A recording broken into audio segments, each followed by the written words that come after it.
നമുക്കറിയാം പലതും നിർത്തി വരുന്നൊരു കാല. കമ്പിയില്ല കമ്പി എന്നൊരു സംഭവം ഉണ്ടായിരുന്നു. എന്താ? ടെലഗ്രാം ഉണ്ടോ ഇന്ന്? ഇല്ല. ചാകാത്ത ഒത്തിരി പേരെ കൊല്ലിച്ച ഒരു സാധനം അത്. Father died start immediately. അയക്കായിരുന്നു. ചക്കക്കുരു പോലുള്ള അച്ചായനെ കൊന്ന് അവധി മേടിച്ച് വന്ന ഒരു സാധനമാണ് അല്ലേ സ്റ്റാർട്ട്. എത്രയും അതിന്ന് ഇല്ല. ഉണ്ടോ? ഇല്ല. ഭയങ്കര രസകരമായ ഒത്തിരി തമാശകൾ ഈ ടെലഗ്രാമുമായിട്ട് ബന്ധപ്പെട്ടുണ്ട്. പൊതുവേദി ആയതുകൊണ്ടും പ്രായമുള്ളവരുള്ളത് കൊണ്ടും ലൈവ് ആയതുകൊണ്ടും പറയത്തില്ല. പിള്ളേരുടെ കഥ സായിരുന്നെങ്കിൽ ഞാൻ പറഞ്ഞേനെ. എന്നാലും ഭയങ്കര രസകരമായ തമാശകളുണ്ട് അതിനെപ്പറ്റി. പോട്ട് ഇവിടെ എഴുതിയിരിക്കുകയാണ്, ആ വ്യക്തിക്ക് കത്ത് കൊടുത്തു വിടുക. അപ്പം ടെലഗ്രാം തീർന്നു. പിന്നുള്ള ഒരു ഓർമ്മയാണ് എന്ത്? കത്ത്. കത്തും ഇന്നില്ല. ഒരു വർഷത്തിനകത്ത് കത്തയച്ച ആരെങ്കിലും ഉണ്ടോ? ഇല്ല. ആരും ഇല്ല കത്തയച്ച്. കത്ത് എന്തൊരു രസമായിരുന്നറിയാം. കത്ത് എഴുതിയിട്ടുണ്ടോ? എൻ്റെ എത്രയും പ്രിയപ്പെട്ട അച്ചായൻ അറിയുന്നതിന്. കത്തിനെക്കുറിച്ച് ഒത്തിരി കഥകളുണ്ട്. ഒരു 3-4 ഒരു കണ്ടം കയറി കുറേ നടന്ന് വേണം പോസ്റ്റ്മാന് ചെല്ലാൻ. അപ്പോൾ അവിടെ ഒരു വീടേ ഉള്ളൂ കത്ത്. പോസ്റ്റ്മാൻ ചുമ്മാ ഈ കത്തിങ്ങനെ നോക്കിയപ്പം അവിടെയും സുഖം ഇവിടെയും സുഖം. അപ്പോൾ ആൾ ചോദിച്ചപ്പോൾ എനിക്കാണോ കുഴപ്പം? കത്ത് കയറി കളഞ്ഞു. അവിടെയും സുഖം ഇവിടെയും സുഖം. ഇത് കൊണ്ട് കൊടുത്തിട്ട് വലിയ കാര്യമൊന്നും ഇല്ല. നമുക്കിത് വായിച്ചാൽ വലിയ അർത്ഥമൊന്നും. പക്ഷേ ഈ മാസയോഗത്തിൻ്റെ കത്തെല്ലാം കാർഡേൽ അയക്കും. പേഴ്സണൽ ലെറ്ററെല്ലാം എന്തത്തെ അയക്കും? ഇല്ലൻ്റെ അയക്കും. ഇല്ലൻ്റെ കൈ കിട്ടുമ്പോൾ നമുക്കൊരു സന്തോഷം ഉണ്ടായിരുന്നു. ഇങ്ങനെ തുറന്നു നോക്കുമായിരുന്നു. നോക്കിയിട്ടുണ്ടോ? ഈ സൈഡ് ഇങ്ങനെ പൊളിച്ചിട്ടിങ്ങനെ. വല്ലവൻ്റെ കത്ത് വായിക്കാൻ ഭയങ്കര ഇഷ്ടമല്ലേ? അങ്ങനെ കത്തിൻ്റെ ഒരു കാലം. കത്തെഴുതുന്ന ഒരു രസമാണ്. പക്ഷേ ഇന്ന് ആരും കത്തെഴുതാറില്ല. പ്രേമലേഖനങ്ങൾ പോലും ഇന്ന് ആരും എഴുതാറില്ല. പക്ഷേ ശരിക്കും പ്രേമലേഖനമൊക്കെ എഴുതാൻ അവൻ ഭാഷ പഠിക്കുമായിരുന്നു. നിന്നെ ആദ്യം കണ്ടപ്പോൾ എൻ്റെ നെഞ്ചിൻ്റെ കോണിൽ ഒരു കതിന പൊട്ടി. അവൻ ഇച്ചിരി ഭാഷയൊക്കെ പഠിച്ചിട്ടായിരുന്നു എഴുതുന്നത്. അത് കാണുമ്പോൾ അറിയാം അവൻ എഴുതാനും വായിക്കാനും അറിയും. അതുകൊണ്ട് മിക്കവരും വല്ലവരും കൊണ്ട് എഴുതിക്കുന്നത് ആദ്യത്തെ കത്തൊക്കെ. എന്തിനാ? ഒരു ഇമ്പ്രഷനൊക്കെ തോന്നാൻ വേണ്ടി. നല്ല ഭാഷയിലാണ്. അപ്പോൾ ആ ഭാഷാശുദ്ധി എല്ലാം പോകാൻ കാര്യം കത്തുകളില്ലാത്തതുകൊണ്ടാണ്.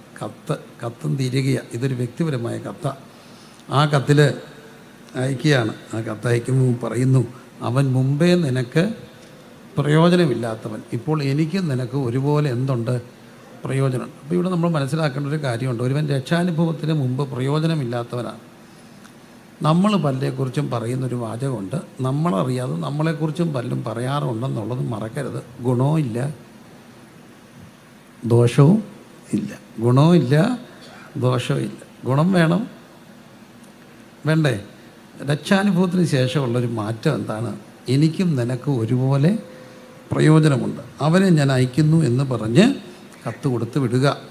ഈ കത്തിനകത്ത് നമ്മൾ വായിക്കുമ്പോൾ കാണുന്നുണ്ട്, അവന് 15-ാമത്തെ വാക്യം, അവൻ അല്പകാലം വേർവിട്ട് പോയത് അവനെ സദാകാലത്തേക്കും നിനക്ക് ലഭിക്കേണ്ടതിനായിരിക്കും. ഇതെൻ്റെ ജീവിതത്തിൽ വലിയൊരു മാറ്റം ഉണ്ടാക്കിയൊരു വചനമാണ്.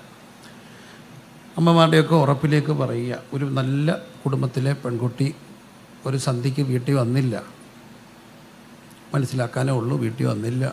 പക്ഷേ അന്വേഷണത്തിൽ പിടികിട്ടി തീരെ ശരിയല്ലാത്ത ഏതോ ഒരു സ്ഥലത്ത് വഞ്ചിക്കപ്പെട്ട ഒരനുഭവത്തിൽ അവൾ ഇറങ്ങിപ്പോയതാണ്. ഞാൻ അന്ന് രാത്രി മുഴുവൻ തളർന്നു പോയ ആ മക്കളോടൊപ്പം ഇരിക്കുക, പേരൻസിനോടൊപ്പം നേരം വെളുക്കോളം ഇരുന്നു. അന്ന് ദൈവം തന്ന ഒരു വചനമാണ്, അല്പകാലത്തേക്ക് പോയത് സദാകാലത്തേക്കും ലഭിക്കേണ്ടതിനാണ്. ഏതായാലും ദൈവം ഒരു അത്ഭുതം ചെയ്തു. രാവിലെ സുബുദ്ധി തോന്നിയ കുട്ടി തിരിച്ചു വന്നു. പ്രായത്തിൻ്റെ അപക്വതയെ സംഭവിച്ചതാണ്. വിശുദ്ധീകരിക്കപ്പെട്ട് വിമലീകരിക്കപ്പെട്ട് കർത്താവിൻ്റെ രക്തത്താൽ കഴുകപ്പെട്ട കുട്ടി ഇന്ന് അനുഗ്രഹിക്കപ്പെട്ട നിലകളിൽ ഒരു കുടുംബിനിയായി കഴിയുന്നുണ്ട്. ഏതെങ്കിലുമൊക്കെ നിലകളിൽ തൽക്കാലത്തേക്ക് മക്കളൊക്കെ ഒന്ന് അപകടത്തിൽപ്പെട്ടെന്നൊക്കെ തോന്നി നിങ്ങൾ പ്രയാസപ്പെടുകയൊന്നും വേണ്ട. പ്രയാസപ്പെടണം, തകർന്നു പോകരുത്. അവനെ അല്പകാലത്തേക്ക് നഷ്ടപ്പെട്ടത് എന്തിനാ? സദാകാലത്തേക്ക് ലഭിക്കേണ്ടതിനാ. ഇവിടെ ഇരുന്ന പലരും ചിലരും ഇടക്കാലങ്ങളിൽ ഒന്നും നഷ്ടപ്പെട്ടതാണ്. പക്ഷേ ആരുടെയൊക്കെയോ കണ്ണീരും പ്രാർത്ഥനയും ഒക്കെ നമ്മളെ മടക്കി വരുത്തിയെന്നുള്ളതല്ലേ സത്യം? അതല്ലേ അതിൻ്റെ സത്യം? അല്പകാലത്തേക്ക് നഷ്ടപ്പെട്ട സമയങ്ങളിൽ കണ്ണീരോട് പ്രാർത്ഥിച്ച അച്ഛൻ കാണും, കണ്ണീരോട് പ്രാർത്ഥിച്ച അമ്മ കാണും, കണ്ണീരോട് പ്രാർത്ഥിച്ച ദൈവദാസന്മാരുണ്ട്, മാതാപിതാക്കളുണ്ട്, അവരുടെ പ്രാർത്ഥനയുടെ ഒപ്പന് 2 മക്കൾ ഒന്ന് പോയി. നഷ്ടപ്പെട്ടതിൽ പാരബിൾസ് ഓഫ് ദ ലോസ്റ്റ് എന്നുള്ള പേരിലാണ് എല്ലാവരും പഠിപ്പിക്കുക. പക്ഷേ എനിക്കതിനോട് ഒരു ചെറിയ ബുദ്ധിമുട്ട്. അത് ലോസ്റ്റ് എന്നുള്ള ഒരു പാരബിളല്ല, ലോസ്റ്റ് ആൻഡ് ഫൗണ്ടാ. പോയതെല്ലാം തിരിച്ചു കിട്ടിയതാണ്. ലോസ്റ്റ് ആയിരുന്നെങ്കിൽ പിന്നെ എന്തിനാ പ്രസംഗിക്കുക? സുവിശേഷത്തിൻ്റെ സാങ്കത്യം എന്താ? എന്തിനാ പ്രസംഗിക്കുക? പോയ നല്ല സുവിശേഷം പറയുന്നത് പോയിട്ട് തിരിച്ചു വന്നു എന്നുള്ളതാണ് സുവിശേഷം. Hallelujah, hallelujah, hallelujah. എല്ലാവരും ചേർന്ന് പറഞ്ഞ് സദാകാലത്തേക്ക് ഒരു വ്യക്തിയും നഷ്ടപ്പെട്ടിട്ടില്ല, സദാകാലത്തേക്ക് ഒരു മക്കളും പോയിട്ടില്ല. അവനെ അല്പകാലത്തേക്ക് നഷ്ടപ്പെട്ടത് സദാകാലവും ലഭിക്കേണ്ടതിന്. ഈ രാത്രി ഇതൊരു സന്ദേശമാണ്. ഭാരപ്പെടുന്ന ആരോടോ ദൈവാത്മാവ് പറയുന്നു, അന്നേക്കുമായിട്ട് നഷ്ടപ്പെട്ടില്ല. വിശ്വസിച്ച് ആമേൻ പറയാവുന്നവരൊക്കെ ഒന്ന് ആമേൻ പറഞ്ഞേ. തെളിവ് ആരാ? തെളിവ് നമ്മളൊക്കെ തന്നെയാണ്. എവിടെങ്കിലുമൊക്കെ ഇടക്കാലങ്ങൾ ഇടറിപ്പോയിട്ടുണ്ട്. ഇടറിപ്പോകാത്ത ആരാ ഉള്ളേ? ഇടറിപ്പോയിട്ടുണ്ട്. പക്ഷേ ഇടറിപ്പോയവരെയൊക്കെ കർത്താവ് എന്ത് ചെയ്തു? മടക്കി വരുത്തി. ഹല്ലേലൂയ. അവനെ അല്പകാലത്തേക്ക് നഷ്ടപ്പെട്ടത് സദാകാലത്തേക്ക് ലഭിക്കേണ്ടതിനാ. പാരബിൾസ് ഓഫ് ദ ലോസ്റ്റ് അല്ലത്, parables of the lost and found, തിരിച്ചു കിട്ടിയെന്നുള്ളതാണ്. ഹല്ലേലൂയ. അവനെ സദാകാലത്തേക്ക് വേർപെട്ട്, അവൻ അല്പകാലം വേർപെട്ടു പോയത് സദാകാലത്തേക്ക് ലഭിക്കേണ്ടതിനാണ്. അതുകൊണ്ട് പറയുകയാണ്, അവൻ ഇനി ദാസനല്ല, ദാസന് മീതെ പ്രിയ സഹോദരനാണ്. അപ്പം ഒറ്റയടിക്ക് അവൻ്റെ സ്റ്റാറ്റസ് മാറുകയാണ്. ഈ സ്ലേവറി ഇറാഡിക്കേഷൻ്റെ ഒക്കെ സമയത്ത് രക്തരൂക്ഷിതമായ വിപ്ലവങ്ങളൊക്കെ നടക്കുകയാണ്. നമ്മുടെ രാജ്യത്തും വർഗ വിപ്ലവങ്ങളൊക്കെ ഉണ്ടാകായിട്ടുള്ള ഒരു രാജ്യമാണ്. പക്ഷേ ഓർക്കപ്പെടേണ്ട ഒരു കാര്യമുണ്ട്, രക്തരൂക്ഷിതമായ മറ്റൊരുവനെ കൊന്ന് ഉള്ള ഒരു വിപ്ലവം അല്ല വേദപുസ്തകം വിഭാവനം ചെയ്യുന്ന വിപ്ലവം. ഇവിടെ പറയുകയാണ്, അവൻ ഇനി ദാസനല്ല, ദാസന് മീതെ ആരായി? പ്രിയ സഹോദരന്. അപ്പോൾ അതായിരുന്നു സുവിശേഷത്തിൻ്റെ വിപ്ലവം. ഈ പെന്തക്കോസ്ത് മൂവ്മെൻറ്റ് ശരിക്കും ഒരു വിപ്ലവ പ്രസ്ഥാനമായിരുന്നു. വിപ്ലവ പ്രസ്ഥാനങ്ങൾക്ക് കഴിയാത്തത് സാധിച്ചത് പെന്തക്കോസ്ത് പ്രസ്ഥാനത്തിലാണ് എന്ന് പറയുന്നത് നിഷേധിക്കാനൊക്കത്തില്ല. വലിയ അസമത്വങ്ങൾ കുടിയിരുന്ന നമ്മുടെ ഒരു നാട്ടിൽ സുവിശേഷ നിമിത്തം ഇറങ്ങി വന്നപ്പോൾ കണ്ടു, അച്ചായനും വലിയ അച്ചായനും തമ്പ്രാനും അടിയാനും ഒക്കെ ഒരുമിച്ചൊരു പായയിരിക്കുന്നു, ഒരുമിച്ച് കൈയടിക്കുന്നു, ഒരു അപ്പത്തിൽ നിന്ന് കഴിക്കുന്നു, ഒരു പാത്രത്തിൽ നിന്ന് കുടിക്കുന്നു. ഞെട്ടി സമൂഹം. വിപ്ലവമാ, സ്നേഹത്തിൻ്റെ വിപ്ലവം. സ്നേഹത്തിന് കുരിശിന് 2 തലങ്ങളാണ്. ഒന്ന് മേപ്പോട്ട് നിരപ്പിക്കും, 2 ഇരു സൈഡിലോട്ടും എന്തു ചെയ്യും? നിരപ്പിക്കും. വിരിക്കപ്പെട്ട കൈകൾ അത് കാണിക്കുക. അപ്പം ഒറ്റയടിക്ക് ദാസൻ്റെ സ്റ്റാറ്റസ് മാറ്റിയതാണ് സുവിശേഷം. അവനിനി നിനക്ക് ദാസനല്ല, ദാസന് മീതെ ആരാ? പ്രിയ സഹോദരൻ. അപ്പം ദാസനെ സഹോദരനാക്കിയ ആ അനുഭവത്തെ നാം കാണുകയാണ്. അപ്പോൾ ആ കത്ത് ഒനേസിമോസിൻ്റെ കൈവശം കൊടുത്തു വിടുമ്പോൾ ആ കത്തിനെ നമുക്കൊന്ന് ധ്യാനിക്കാം. 3-ാം വാക്യം, ഈ ലേഖനത്തിൻ്റെ 3-ാം വാക്യം പുസ്തകങ്ങളുള്ളവരൊക്കെ നോക്കുക. നമ്മുടെ പിതാവായ ദൈവത്തിങ്കിൽ നിന്നും കർത്താവായ യേശുക്രിസ്തുവിങ്കിൽ നിന്നും നിങ്ങൾക്ക് കൃപയും സമാധാനം. കൃപയും സമാധാനം. ആ വാക്കെല്ലാവരും ഒന്ന് ചേർന്ന് പറഞ്ഞേ, കൃപയും സമാധാനം. ഇന്ന് മനുഷ്യർക്ക് സത്യത്തിൽ എല്ലാവരും കൊതിക്കുന്നത് എന്തിനു വേണ്ടിയാ? സമാധാനത്തിന് വേണ്ടി. വലിയവർക്കും ചെറിയവർക്കും ഒരുപോലെ വേണ്ടത് എന്താ? സമാധാനം. കൊച്ചു പിള്ളേർക്കും അപ്പച്ചനും വേണ്ടത് എന്താ? സമാധാന. ഞാനൊരു വട്ടം വിദേശത്ത് താമസിക്കുക, അമേരിക്കയല്ല. ഈ വിദേശ മലയാളി പിള്ളേരുടെ സംസാരം കേൾക്കാൻ ഭയങ്കര ഇഷ്ടമാണ്. മലയാളമല്ല, ഇംഗ്ലീഷും അല്ല. അപ്പോൾ ഒരു കൊച്ചു കുഞ്ഞ്, നമ്മൾ പണ്ട് പറയാറില്ലേ, പിള്ളേരെ പിടിച്ച വീട്ടിലെ കാര്യങ്ങൾ എന്ത് അറിയാം. പോലീസ് വന്നപ്പം കൊച്ചൻ പറഞ്ഞെന്ന്, അച്ചായൻ തട്ടുംപുറത്ത് പോലും ഇല്ല എന്ന് പറഞ്ഞ കഥകളൊക്കെ കേട്ടിട്ടുണ്ട്. അപ്പം ഞാനൊരു കൊച്ചു കുഞ്ഞ് എന്നോട് വർത്തമാനം പറയുക. അവന് ഭയങ്കര ഇഷ്ടമായപ്പോൾ എന്നെ കെട്ടിപ്പിടിച്ചു പറഞ്ഞു, അങ്കിളെ അവൻ്റെ ആ ഇംഗ്ലീഷും വരെ പാർട്ടിക്കണേ ഇന്നോടോ ചക്കരെ. ഞങ്ങളുടെ അമ്മച്ചി ഞങ്ങളുടെ അമ്മയ്ക്ക് ഒരു സമാധാനവും കൊടുക്കത്തില്ല. പാവം പറഞ്ഞു, വളരെ സങ്കടപ്പെട്ടാ പറഞ്ഞു, എൻ്റെ അമ്മയ്ക്ക് ഒരു സമാധാനം കൊടുക്കുകയല്ല, സമാധാനം പ്രാർത്ഥിക്കും. അപ്പോൾ അവൻ കേൾക്കുന്നൊരു വാക്കാണ് അമ്മ പറയുന്നത്, അമ്മച്ചി എനിക്ക് ഒരു സമാധാനവും തരത്തില്ല. ഇപ്പം കൊച്ചു പിള്ളേർ മുതൽ വലിയവർ വരെ ആഗ്രഹിക്കുന്ന ഒരു കാര്യമാണ് എന്ത്? സമാധാനം. അതെന്താണ് നമുക്ക് ഇങ്ങോട്ട് ഡിഫൈൻ ചെയ്യാൻ ഒത്തില്ലെങ്കിലും മനസ്സിൻ്റെ അടക്കമാണ് സമാധാനം. എല്ലാവരും ആഗ്രഹിക്കുകയാണ് പീസ്, സമാധാനം. ഈ സമാധാനം എന്ന് പറയുമ്പോൾ അതിന് പ്രധാനമായിട്ടും 3 തലങ്ങളുണ്ട്. ഒന്നാമത്തെ തലം മനുഷ്യനും ദൈവവുമായിട്ടുള്ള സമാധാനമാണ്. ഈ മനുഷ്യനും ദൈവവുമായിട്ടുള്ള സമാധാനം പോയതാണ് മനുഷ്യൻ്റെ പ്രശ്നമെന്ന് പറയുന്നത്. ഈ ദൈവവും മനുഷ്യനും കൂടെ ഭയങ്കര ഹാർമണിയിലായിരുന്നു. അതുകൊണ്ടാണ് ഉൽപ്പത്തി പുസ്തകം 3-ാം അധ്യായത്തിലാണ് പാപം കാണുക.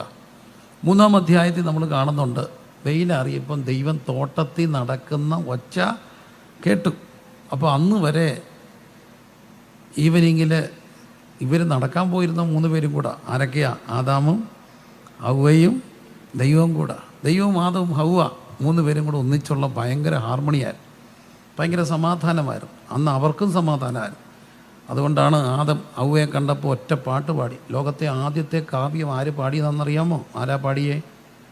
ലോകത്തെ ആദ്യത്തെ പാട്ട് പാടിയത് ആരാന്നറിയാമോ? ആരാ? ആദാമ. ആരെ കണ്ടപ്പോഴാണ് പാടിയേ? ഹവ്വയെ കണ്ടപ്പോഴാണ് പാടിയേ. എന്താ പാടിയെന്നറിയാമോ? ഇവളെൻ്റെ അസ്ഥിയിൽ നസിയും മാംസത്തിൽ നിന്ന് മാംസം. അതൊരു ഹീബ്രു പോയറ്റിക് ലാംഗ്വേജാണ്. ഇപ്പോൾ ഹീബ്രു പോയമാണ്. അവളെൻ്റെ അസ്ഥിയും നസ്തിയും മാംസത്തിൽ നിന്ന് മാംസമാണ്. അത് പാട്ടാ. സത്യം പറഞ്ഞാൽ എന്താ അവൻ പാടിയേ? ഇവളാണ് എൻ്റെ അസ്ഥി. അർത്ഥം, അസ്ഥി എന്തിനെ കാണിക്കുന്നു? അസ്ഥി എന്തിനെ കാണിക്കുന്നു? ശക്തിയെ കാണിക്കുന്നു. മാംസം ബലഹീനതയെ കാണിക്കുന്നു. ഇവളെൻ്റെ അസ്ഥിയാണ്, ഇവളെൻ്റെ ശക്തിയാണ്, ഇവളെൻ്റെ മാംസമാണ്, ഇവളെൻ്റെ ബലഹീനത. ശരിക്കും പറഞ്ഞാൽ അവളെൻ്റെ അസ്ഥിയല്ലേ? അവളല്ലേ ശക്തി? ഞാൻ ചോദിച്ചേക്കാം, അച്ചായൻ ഭയങ്കര ആരോഗ്യവാനാണ്, ഉരുണ്ട് കയറുന്ന മസിലും വിരിഞ്ഞ നെഞ്ചും നെഞ്ചേ നിറച്ച് രോമമൊക്കെ ഉള്ള, അത്യാവശ്യം ഷട്ടൊക്കെ ഊരി ഇന്ന് ആരും നോക്കുന്ന അകാര സവിഷ്ടമുള്ള അച്ചായനാ.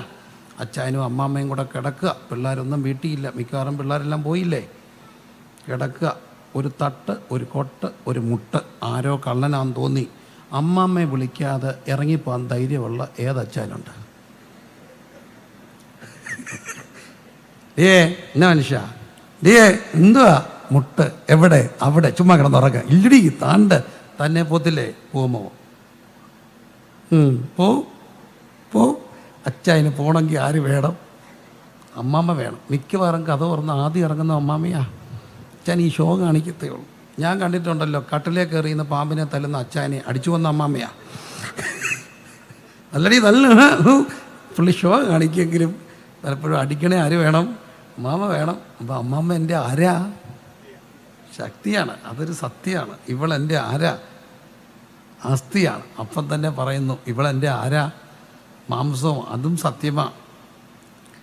ഞാനൊരു വീട്ടിൽ ചെന്നപ്പോൾ അവിടെ എഴുതി വെച്ചേക്കുക മേശപ്പുറത്ത്. ഞാനാ കണ്ടേ എളിയവൻ. എന്താണെന്നറിയാമോ? അച്ഛൻ എഴുതി വെച്ചിട്ട് പോയേക്കുക. അമ്മമ്മ കണ്ടില്ല. ഞാൻ പോവാ, ഇനി വരത്തില്ല, വെട. അയ്യോ പറഞ്ഞു വെച്ചി. ഞാൻ ആൻറ്റിയെ വിളിച്ചു, ആൻറ്റി ഇത് കണ്ടോ? ആൻറ്റി അന്നേരം കാണുന്നേ. പാവ അടി പുറത്തുനിന്ന് കണ്ട് ഓടി വന്നു. കണ്ടിട്ട് പറഞ്ഞു, ഇങ്ങനെ കുറേ നേരം നോക്കിയിട്ട് പറഞ്ഞു, പേടിക്കണ്ട, അച്ഛനിങ്ങ് വരും. ഞാൻ പറഞ്ഞു വെട. ഇല്ല, സന്ധ്യയാകുമ്പോൾ വരും. അതെങ്ങനെ അറിയാം? അതെനിക്കറിയാം. ഞാൻ ചോദിച്ചു പ്രാർത്ഥിക്കണ്ട? ഇതിന് പ്രാർത്ഥിക്കണ്ട. പക്ഷെ പ്രാർത്ഥിക്കൊന്നും വേണ്ട, അച്ഛനെങ്ങും പോകത്തില്ല. പുള്ളിക്ക് രാത്രി ഇവിടെ വന്നേ എന്ത് ചെയ്യത്തുള്ളൂ? കിടക്കത്തുള്ളൂ. അതെന്താ? ബലഹീനതയാ. ഇവളെന്നെ എന്താക്കും? ബലഹീനയാക്കും. സത്യമല്ലേ? കണ്ണീരാന്നേലും വിരുട്ടിയാണേലും കരഞ്ഞാണെങ്കിലും അവൾ അവനെ എന്താക്കും? ബലഹീനാക്കും. ആദ്യം കരഞ്ഞു നോക്കും, ഒത്തില്ലെങ്കിൽ എന്ത് നോക്കും? വിരട്ടി നോക്കും. മനുഷ്യൻ ഞാൻ കാണിക്കും, ഞാൻ കണ്ടോ അവത്തേൽ അയാൾ വീഴും. അപ്പോൾ ഒന്നീ സാമധാന ഭേദദണ്ണം അത് വെച്ച് ഇവളെൻ്റെ ആരാ? ബലഹീനതയാ. അസ്ഥിയിൽ നിന്ന് അസ്ഥിയും മാംസത്തിൽ നിന്ന് മാംസവുമായ മനുഷ്യൻ. ആദ്യത്തെ പോയമ. അപ്പം ഞാൻ പറഞ്ഞു വന്നത്, അവർ ഭയങ്കര ഹാർമണിയിലായിരുന്നു. ഹാർമണിയിലാകാൻ കാര്യം ദൈവത്തോടെന്തായിരുന്നു? ഹാർമണിയായിരുന്നു. പക്ഷെ ദൈവത്തോടുള്ള ഹാർമണി പോകാൻ കാര്യം 3-ാം അധ്യായത്തിൽ സാത്താൻ വന്നിട്ട് പറഞ്ഞു, നിങ്ങൾ ഇത് കഴിക്കരുന്ന്. വാസ്തവമായിട്ട് ദൈവം എന്ത് ചെയ്തിട്ടുണ്ടോ? കൽപ്പിച്ചിട്ടുണ്ടോ എന്ന് ചോദിച്ചു. മറുപടി എന്തായിരുന്നു? കഴിക്കരുന്ന് മാത്രമല്ല, തൊടുപോലും ചെയ്യരുന്ന, അല്ലേ? സന്തോഷമായിട്ടൊക്കെ ഇരിക്കണേ. ഈ കാണുന്ന പൊയ്യൊക്കെ ഉള്ളൂ, വലിയ മനക്കെട്ടിയില്ല. അതുകൊണ്ട് തുറിച്ച് നോക്കല്ലേ. ദയവായിട്ടൊരപേക്ഷ, കണ്ണുരുട്ടി കാണിക്കരുത്. സന്തോഷമായിട്ടിരിക്കണം. എന്നാലേ എനിക്കൊരു സന്തോഷം വരത്തുള്ളൂ. അതിനുള്ള ശക്തിയൊക്കെ ഉള്ളൂ. അപ്പം നോക്കണേ, ഈ സാത്താൻ വന്നിട്ട് ചോദിച്ചു, കഴിക്കരുന്ന് വാസ്തവം കൽപ്പിച്ചിട്ടുണ്ടോ? അവൾ പറഞ്ഞു, കഴിക്കരുന്ന് മാത്രമല്ല തൊടുക പോലും ചെയ്യരുതെന്ന് പറഞ്ഞു. അങ്ങനെ കർത്താവ് പറഞ്ഞായിരുന്നോ? ഇല്ല. തുടരുന്ന് പറഞ്ഞോ? ഇല്ല. എന്തേ പറഞ്ഞുള്ളൂ? കഴിക്കരുതെന്ന് പറഞ്ഞോളൂ. ഇവൻ അതിവിശുദ്ധി അടിച്ച അവൾ. എപ്പോഴും ഓർത്തോണം, ഈ അതിവിശുദ്ധി അടിക്കുന്നവർ അപകടകാരികളാണ്. അവർ സഭയെ വന്നാൽ സഭ മുമ്പോട്ട് പോകത്തില്ല. അതിവിശുദ്ധിയും പാപമാ, അപകടമാ, അതിവിനയവും പാപമാണ്. ചില നമ്മളെ കാണുമ്പോഴത്തേനും അങ്ങ് വീഴും. പാസ്റ്റർ എന്ന് പറഞ്ഞോണ്ട് എൻ്റെ അപ്പനോട് പറഞ്ഞിട്ടുണ്ട്, അവൻ കുനിയുമ്പോൾ ഓർത്തോണം കാലേ വാരാനാ. ഒത്തിരി വിനയം കാണിച്ചാൽ എപ്പം വാരിയെന്ന് ഓർത്താൽ മതി. മര്യാദയ്ക്ക് അങ്ങ് പോയാൽ വലിയ കുഴപ്പമില്ലാതെ പോകാം. അതിവിശുദ്ധി അപകട അല്ലെങ്കിൽ ചോദിച്ചു നോക്കാം, മാറ്റി മാറ്റി ചോദിച്ചു, ഒറ്റയ്ക്ക് അതിവിശുദ്ധി പറയുന്നവർ എത്ര നാൾ ഓടും? പാടാ. അതിവിനയവും പാടല്ലേ? രണ്ടിൻ്റെ ഇടയ്ക്കുള്ളൊരു മാർഗമുണ്ട്. പറഞ്ഞു തുടരുന്ന പോലും കൽപ്പിച്ചിട്ടുണ്ട്. അപ്പോഴേ പറഞ്ഞു, അങ്ങനെയല്ല, തിന്നാൽ നിങ്ങളുടെ കണ്ണു തുറക്കും, നിങ്ങൾ ആരെപ്പോലെ ആകും.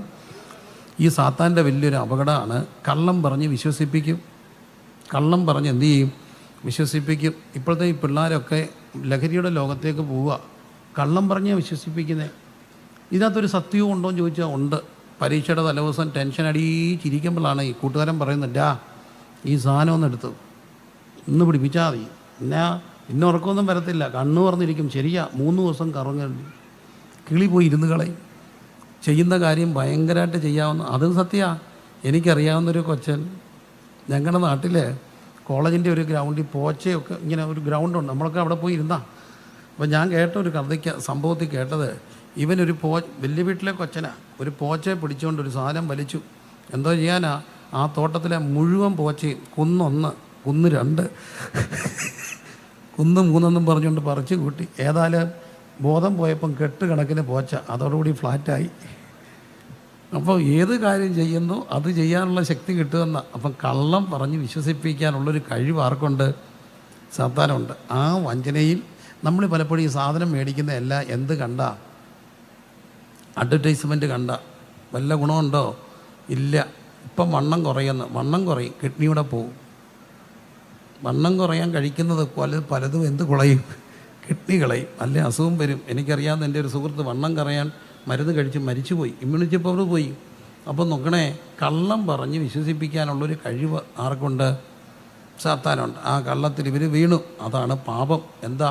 തിരഞ്ഞെടുക്കാനുള്ള സ്വാതന്ത്ര്യമൊക്കെ കൊടുത്തു ചെയ്ത മനുഷ്യൻ സ്വാതന്ത്ര്യ ലംഘനം നടത്തി അവൻ്റെ സ്വാതന്ത്ര്യം ദുർവിനിയോഗം ചെയ്തപ്പോൾ പാപികളായി മാറി. പാപത്തോടുകൂടി ദൈവത്തോടുള്ള എന്തുപോയി?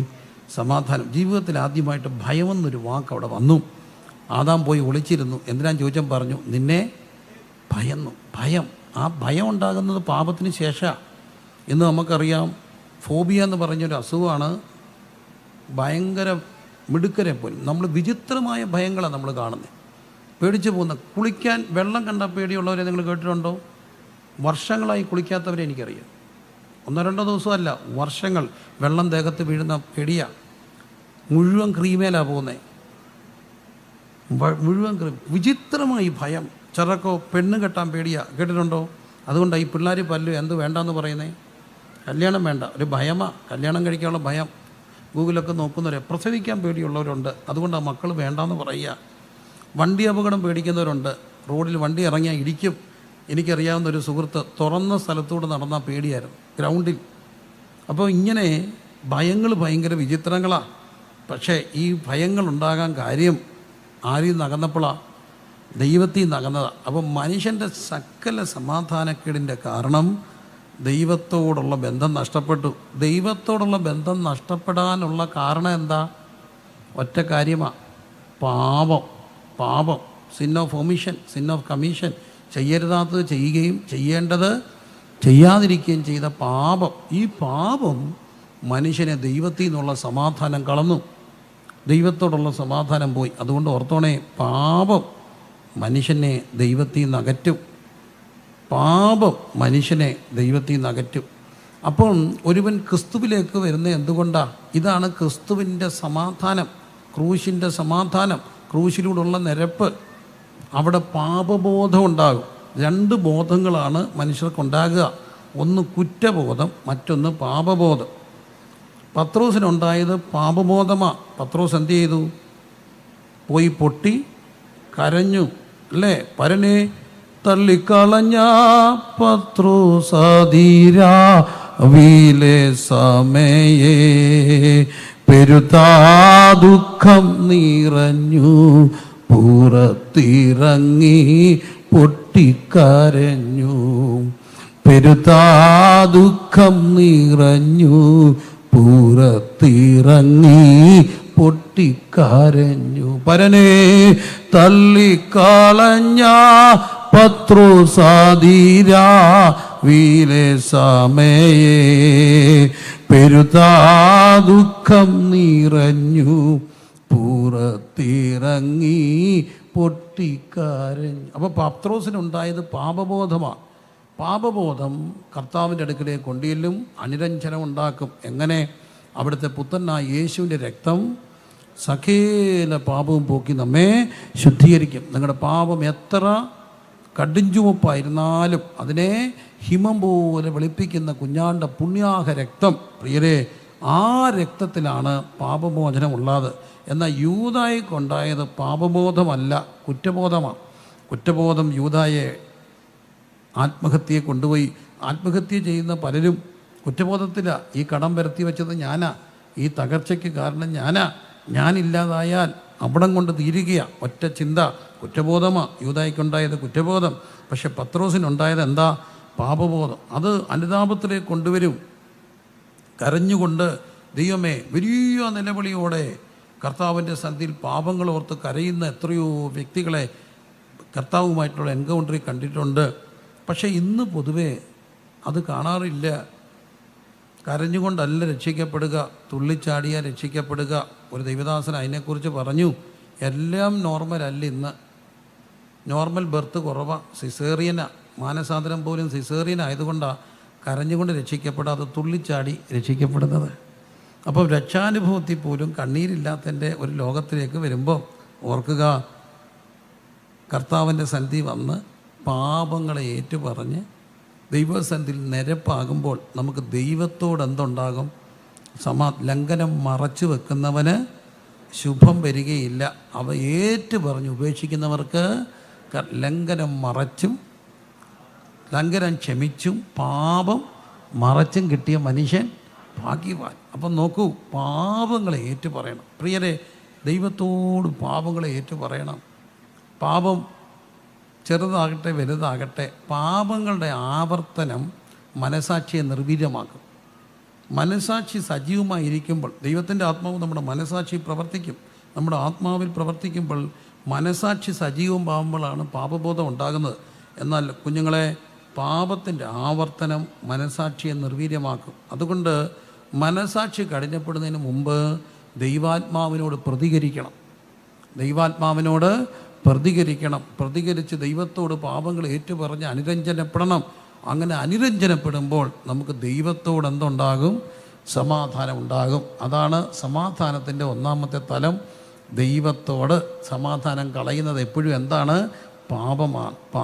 പാപം ഏറ്റു പറയുമ്പോൾ ദൈവത്തോട് സമാധാനം. ദൈവത്തോട് സമാധാനം ഉണ്ടായാൽ രണ്ടാമത്തെ ഒരു തലം വരും. 2-3 തലങ്ങൾ മനുഷ്യനുമായിട്ട് ബന്ധപ്പെട്ടതാണ്. രണ്ടാമത്തെ തലമെന്ന് പറയുന്നത് നമുക്ക് നമ്മോട് എന്തുണ്ടാകും? സമാധാനം ഉണ്ടാകും. മനുഷ്യരായ മനുഷ്യരുടെ ഒരു പ്രശ്നം, അവർക്ക് പലർക്കും അവരവരോടെന്തില്ല? സമാധാനമില്ലാത്ത ഒത്തിരി മനുഷ്യരുണ്ട്. നല്ല സൗന്ദര്യമുള്ളൊരു കുട്ടി, വെളുത്ത് നല്ല സുന്ദരിയായ കുട്ടിയുടെ ടിപ്പിക്കൽ ഒരു എക്സ്പീരിയൻസ് ഞാൻ കണ്ടിട്ടുണ്ട്. കണ്ണാടി നോക്കിയാൽ അവൾ കണ്ണാടി ഇടിച്ചു പൊട്ടിക്കും. എന്നെ കാണാൻ കൊള്ളത്തില്ല. ഒന്നും ഞാൻ ചോദിച്ചുടി, കുട്ടി നീ നല്ല വെളുത്ത സുന്ദരിയായൊരു കുട്ടിയല്ലേ, നിനക്ക് ആരാ പറഞ്ഞ് എന്നെ കൊള്ളത്തില്ലെന്ന്? അയ്യേ, വെളുത്തായിരിക്കുന്ന ഇച്ചിരി ഇരുനിറം വേണമായിരുന്നു. അവൾക്ക് വെളുത്തതാ പ്രശ്നം. കണ്ണാടി ഇടിച്ചു പൊട്ടിക്കുന്ന പിള്ളേരെ ഞാൻ കണ്ടിട്ടുണ്ട്. കണ്ണാടി നോക്കിയിട്ട് ഒറ്റക്ക് അറിയാ അവൾക്ക് അവരോടെന്തോ ഇല്ല, സമാധാനമില്ല. ഈ പലപ്പോഴും നമ്മുടെ ഈ സമാധാനം കളയുന്നത് മനുഷ്യവാക്കുകളൂടാണ്. മനുഷ്യർ കൊച്ചിലെ പറയുന്നതൊക്കെ നമ്മുടെ അകത്ത് കയറും. നല്ല ഈ ഒരേ വീട്ടിൽ തന്നെ മൂത്തത് ചിലപ്പോൾ സുന്ദരിയായിരിക്കും, ഇളയത് എന്താകും? കറുത്താകും. സുന്ദരിക്കുട്ടി എല്ലാവരും വിളിക്കും എൻ്റെ പൊന്നും സുന്ദരിക്കുട്ടിയെ, ചക്കരമുത്തേ. മറ്റേത് കറുത്തായിരിക്കും, കറുത്തേനെ വിളിക്കും ഞങ്ങളുടെ ബ്ലാക്കി മോളെ, ഞങ്ങളുടെ കറമ്പിക്കുട്ടോ. അപ്പോൾ അവൾക്കൊരു ചിന്തയുണ്ടാകും, ഞാനാരാ? കറുത്തതാ. എൻ്റെ ഒരു കൂട്ടുകാരി കൊച്ച് ചെറുപ്പത്തിലല്ല, വലുതായി കഴിഞ്ഞപ്പോൾ വലുതായി. അവൾ ഫിലോസഫിയൊക്കെ കഴിഞ്ഞ് വന്നൊരു കൊച്ച. ഞാനും അവളും കൂടെ വലിയ കൂട്ടായിരുന്നു. അപ്പോൾ ഇങ്ങനെ വർത്തമാനം പറഞ്ഞ കൂട്ടത്തിൽ പറഞ്ഞ്, എടാ ഞാനിങ്ങനെ കറുത്ത് പോയത് എങ്ങനെയാണെന്ന് നിനക്കറിയാം? ഇല്ലടി. എങ്ങനെയാടി? മൂത്തത് 2 സുന്ദരിമാരാടാ. ആണ്. എടാ എന്താ ചെയ്യാനാ? മൂത്തതിനെ 2 എൻ്റെ അമ്മ സായിപ്പിൻ്റെ ആശുപത്രിയിലാടാ പ്രസവിച്ചത്. എന്തോ ചെയ്യാനാടാ ഗതികെട്ട്. എൻ്റെ പ്രസവമായപ്പോൾ അമ്മ പുഷ്പകരി കൊണ്ട് എന്ത് ചെയ്തു? പ്രസവിച്ചു. അതുകൊണ്ടാടാ ഞാൻ കറുത്തുപോയി.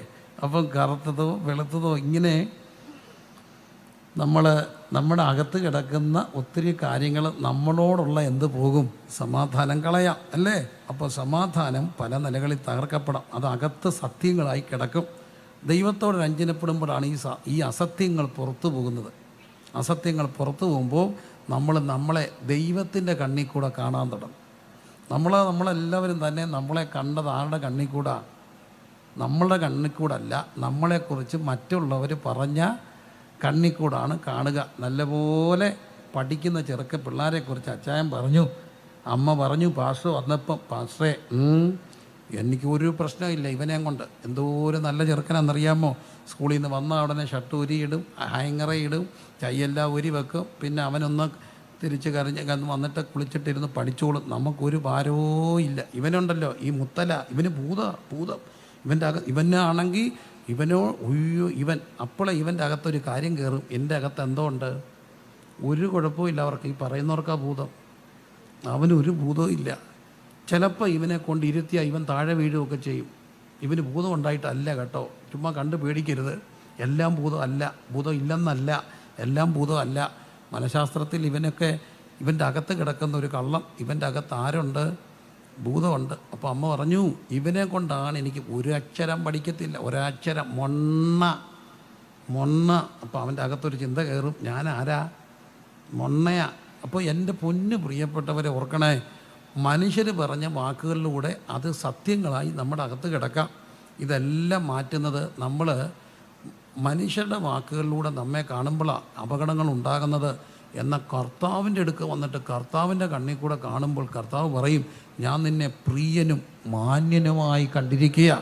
പുഴുവായി യാക്കോബ് ഇസ്രായി പരിശയെ ഞാൻ നിന്നെ പുതിയതും മൂർച്ചയുള്ളതുമായ ഇരുമ്പ് മെതിവണ്ടിയാക്കും. Hallelujah, hallelujah. കർത്താവിൻ്റെ കണ്ണിൽ കൂടെ നമ്മളെ കാണുമ്പോഴാണ് നമുക്കൊരു ബോധ്യം ഉണ്ടാകുന്നത്, എനിക്ക് നിന്നെക്കുറിച്ചൊരു പദ്ധതിയുണ്ട്. ആ പദ്ധതി തിന്മയ്ക്കല്ല, നന്മയ്ക്ക. നിങ്ങൾ ആഗ്രഹിക്കുന്ന ശുഭഭാവി വരുവാൻ എനിക്ക് നിങ്ങളെക്കുറിച്ചൊരു പദ്ധതിയുണ്ട്. ദൈവത്തിൻ്റെ കണ്ണിൽ കൂടെ നമ്മളെ കാണുമ്പോൾ നമ്മുടെ അകത്തുണ്ടാകുന്ന ഒരു സമാധാനം. പലരും പറഞ്ഞു വന്ന കള്ളങ്ങൾ അകത്ത് കിടക്കട്ടെ. അത് കള്ളമാകട്ടെ, ഒരു പക്ഷേ അവർക്കുണ്ടാകുന്ന സത്യങ്ങളാകട്ടെ, അതിനപ്പുറത്തൊരു സത്യമുണ്ടെന്നുള്ള കാഴ്ച കിട്ടുന്നത് ദൈവത്തോടുള്ള സമാധാനം ഉണ്ടാകുമ്പോൾ. മനുഷ്യവാക്കുകളിൽ കൂടെ അകത്ത് കയറിക്കൂടി കള്ളങ്ങളായി ബന്ധിക്കപ്പെട്ട് സ്വഭാവത്തിൽ വ്യത്യാസങ്ങൾ വന്ന് ജീവിതത്തിൽ അർത്ഥങ്ങൾ നഷ്ടപ്പെട്ട എത്രയോ പേർ ഇന്നുമുണ്ട്. ഒരു കാര്യം ഓർത്തോണം, അതിനെ രക്ഷിക്കാൻ, അതിൽ നിന്ന് മോചനം പറയുവാൻ ഒറ്റ സത്യം അകത്ത് കയറണം. നീ എൻ്റേതാണെന്നുള്ള സത്യം. ആരുടേതാ? കർത്താവ് പറയും, നീ എനിക്ക് വിലയേറിയവനാ, നീ എനിക്ക് പ്രിയനാ, നീ എനിക്കുള്ളവനാ, എനിക്ക് നിന്നെക്കുറിച്ചൊരു പദ്ധതിയുണ്ട്. അത് വിശ്വസിക്കുന്നവർ ദൈവത്തിന് സ്തോത്രം ചെയ്താട്ടെ. എത്രയോ വർഷങ്ങളായി ഇവിടെ മനുഷ്യൻ ജനിക്കുന്നു, മരിക്കുന്നു. പ്രിയമുള്ളവരെ, ഈ 2024 ഈ സമയങ്ങൾ ജീവിക്കത്തക്കവണ്ണം ഈ തലമുറയിൽ നമ്മൾ ജനിച്ചത് ആകസ്മികമല്ല, ദൈവത്തിൻ്റെ നിത്യപദ്ധതി പ്രകാരമാണ്. കരമടിച്ചൊന്ന് സ്തുതിക്കാമോ?